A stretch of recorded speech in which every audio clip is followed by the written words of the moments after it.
E aí, pessoal? Beleza? Comigo não tá muito beleza, não.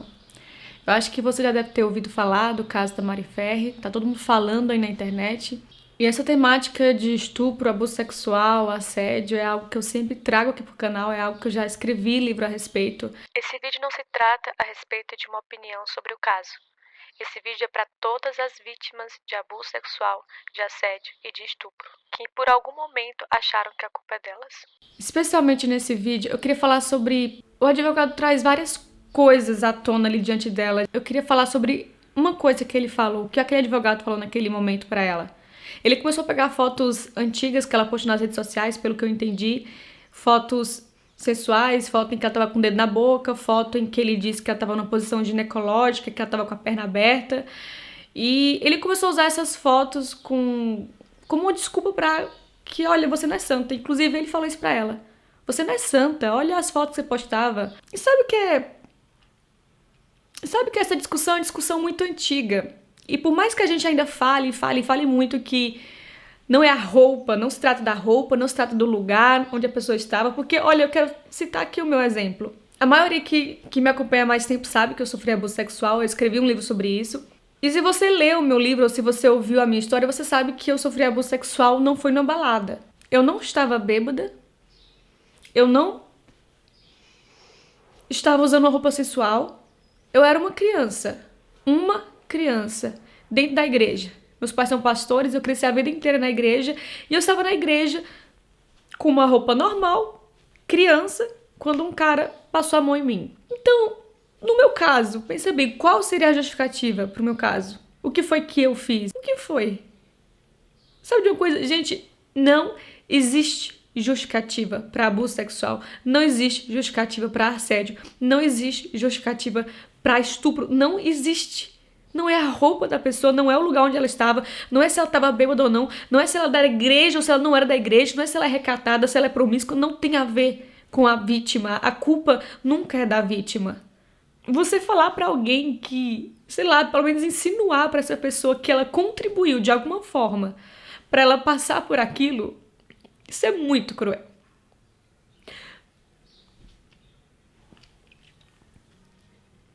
Porque toda vítima, ela já carrega uma culpa. Assim, você pode desenhar pra ela, você não teve culpa. Não tem nada a ver com você.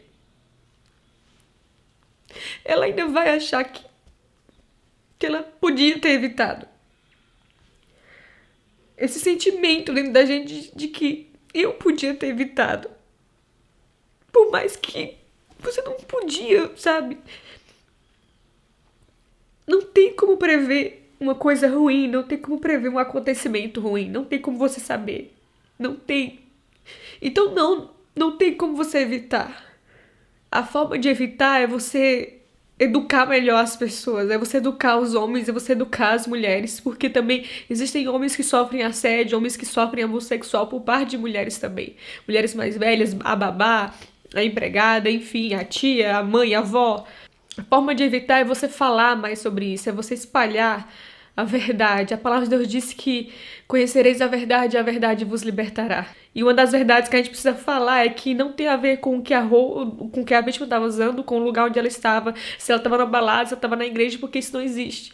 Gente, estupro é uma coisa antiga, é muito antigo. Tem na Bíblia, Tamar foi estuprada pelo próprio irmão. Agora você vai dizer que Tamar estava com uma minissaia ou que Tamar estava bêbada, ela não estava.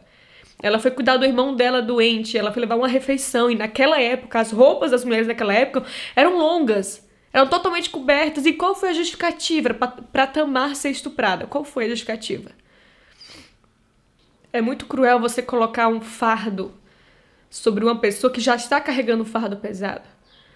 E eu recebo muitas mensagens de seguidoras minhas, no Instagram principalmente, falando: Fabi, eu tento acreditar que a culpa não é minha, mas e quando pessoas próximas a você, pessoas que você ama, te fazem acreditar que a culpa foi sua, não importa qualquer pessoa na sua vida, no seu dia a dia, seja seu pai, sua mãe, qualquer pessoa que tenha falado pra você que a culpa foi sua de ter sofrido abuso sexual, de ter sido estuprado, de ter sofrido assédio, não acredita nisso. Porque a voz de ninguém, nem a minha que tô aqui falando pra você, nem a de qualquer outra pessoa, a voz de ninguém é maior e mais importante, mais relevante que a voz de Deus na sua vida.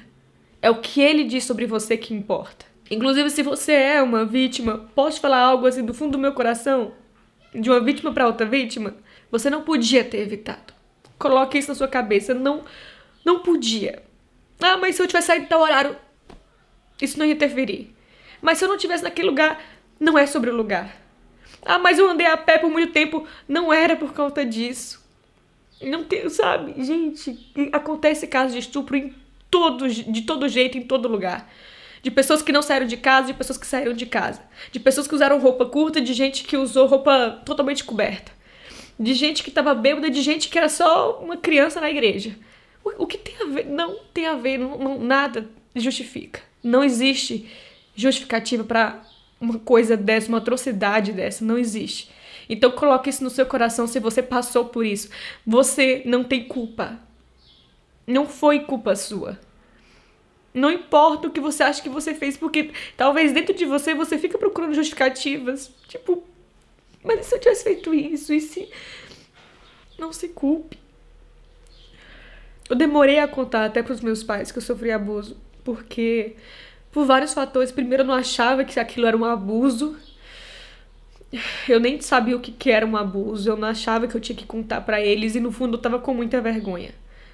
Eu tava extremamente envergonhada porque eu tinha uma convicção dentro de mim, pelo menos uma voz dentro de mim que me dizia que a culpa foi minha, assim. Mesmo eu sendo uma criança, mesmo eu estando na igreja, eu comecei a procurar várias justificativas de que eu tinha contribuído para aquilo, sim. Primeiro porque era um culto de quarta-feira na igreja e geralmente tinha período de oração no início e todo mundo de joelho, então eu lembro que o culto já tinha começado, então tecnicamente eu já tinha que estar lá dentro de joelho orando com todo mundo. Só que eu tava sabe, ao redor da igreja, assim, na parte de refeitório. E então esse foi um dos motivos. Eu pensei, ó, se eu tivesse estado dentro da igreja na hora que começou o culto, eu não estaria lá fora. E não teria acontecido.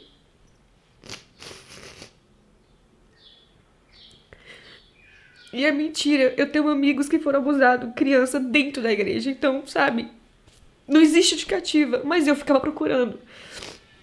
E eu lembro que esse cara que me abusou, ele é um cara que frequentava a minha casa, era um irmão da igreja e ele era mais velho, ele tinha esposa, filhas. E eu, sabe, ele era um cara que eu conversava, eu trocava ideia, mesmo sendo criança, ele pegava no colo.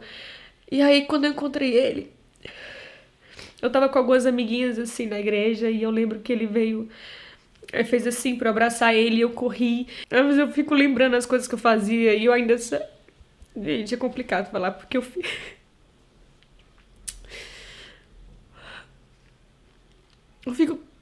Quando eu fico olhando pra aquela cena, eu quero ter uma raiva, sabe, de mim, criança. Que eu olho pra mim, na minha lembrança, e o sentimento que eu tenho é que, nossa, que criança burra. Que criança burra que eu era. Nossa, eu era muito idiota. Olha o que eu tava fazendo. E eu não quero ter esse peso, sabe? Então eu luto. Até pra eu não me culpar. Pra Fabiola de hoje, não culpar a Fabiola daquela época. Eu era só uma criança, cara. Não tinha nada que eu pudesse fazer. Mas eu lembro que quando eu fui abraçar ele, eu fiz uma coisa que eu via nos filmes, sabe? Quando a menina levanta o pé assim. Eu não sei se dá pra explicar aqui na cena. Eu vou colocar aqui uma imagem. Sabe quando a pessoa abraça e levanta o pé assim? Eu tinha visto aquilo em algum filme, aí eu achei bonito e quando eu abracei ele eu fiz isso. E esse foi outro motivo. Eu pensei, nossa, eu abracei ele diferente. Por que que eu fiz toda essa pose? Por que que eu fiz isso? Então me culpei por isso também. Eu lembro que eu lembro muito do detalhe da roupa que eu tava vestindo. Era um vestidinho laranja com a bota bege. E aquele meu vestidinho, sei lá, eu me sentia muito bonita nele, sabe? Eu gostava muito daquela roupa, a minha botinha, eu amava. Então eu tinha uma sensação de que eu tava bonita demais também, sabe? Eu pensei, nossa, mas eu tava me sentindo, ai, eu tava me achando. Eu era uma criança que não sabia o meu lugar, eu tava achando. Quem eu tava pensando que eu era? Eu não sei, gente. Eu comecei a procurar justificativas, sabe? E todas elas eram em mim. Não, nunca pensei, ele não presta. Ele não tem caráter, esse cara é um doente. Ele é um sem vergonha. Não.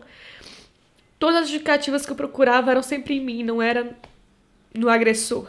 E aí eu fiquei com tanta vergonha do que aconteceu que eu não tinha coragem de contar pros meus pais. E aí foram passando o tempo. E quanto mais passava o tempo, menos eu pensava nisso. E aconteceu que eu bloqueei da minha mente, sabe? Bloqueei como se fosse um método de defesa mesmo, sabe? Aquela experiência, aquele pensamento, aquela lembrança me fazia sofrer. E eu lembrei disso depois de muitos anos. Eu já estava casada, eu não tinha contado essa história pro Sam antes da gente casar. E eu acho que é uma coisa que é bom ser contada, sabe? Claro que no seu tempo, do seu jeito. Mas eu não contei pra ele, eu nunca mencionei pra ele. E aí a gente casou, passaram-se anos, e foi quando eu tive essa lembrança no meu sonho. Eu tive um sonho. Eu já contei isso aqui no canal, vou deixar um vídeo aqui no link, no box de informações, onde eu contei pela primeira vez aqui no canal. E depois de um tempo eu fiz um livro sobre isso. Mas eu conto nesse vídeo como que foi que eu tive esses sonhos e tudo mais. Mas o que eu quero falar pra vocês, gente, é que, sabe, a vítima em si, ela vai sempre se culpar. E é por isso que a gente precisa estar sempre levantando essa frase, que a culpa não é sua, a culpa não é da vítima. Porque dentro dela, algo dentro dela vai estar sempre questionando se realmente não foi culpa dela. Depois que eu contei pra minha mãe a respeito disso, ela me contou também que ela tinha sofrido abuso sexual na infância. E depois ela me falou que a minha avó, a mãe dela também sofreu abuso sexual, sabe?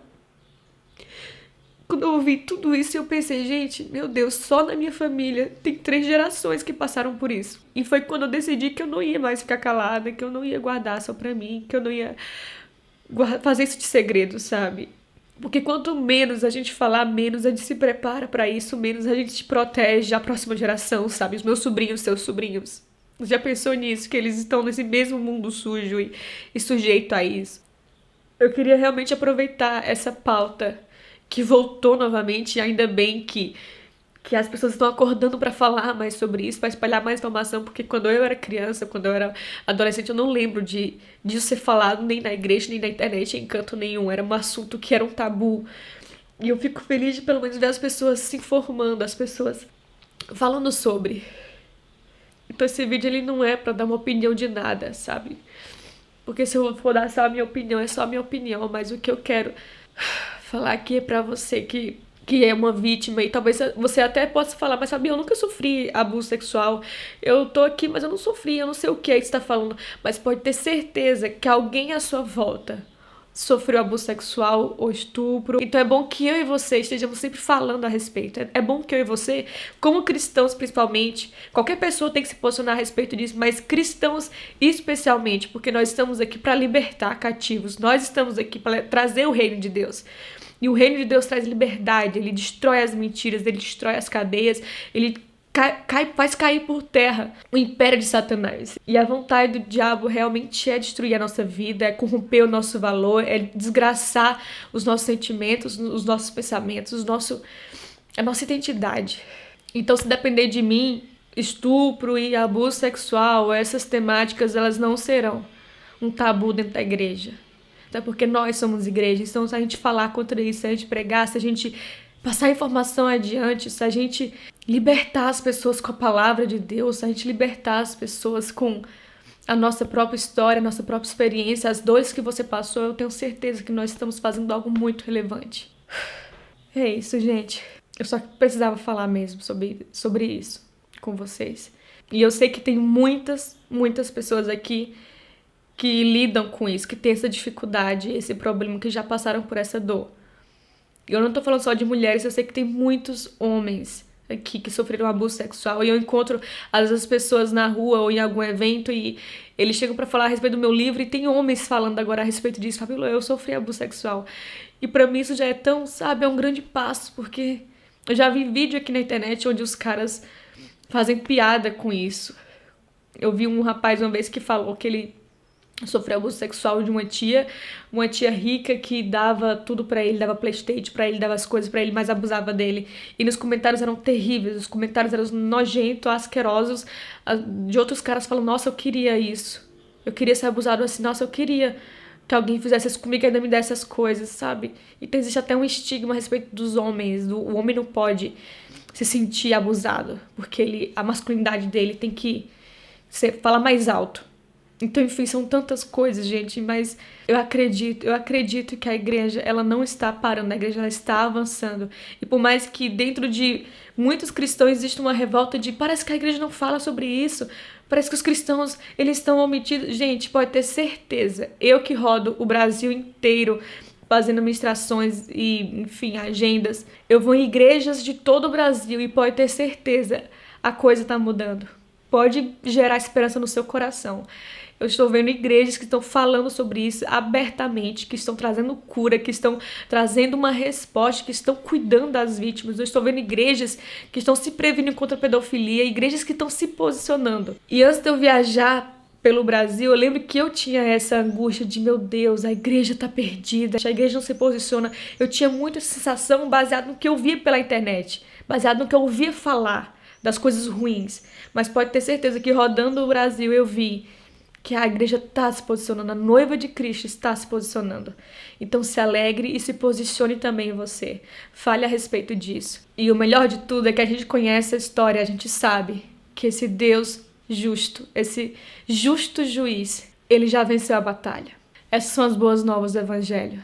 Que Deus abençoe vocês. Um beijo no seu coração. E até o próximo vídeo.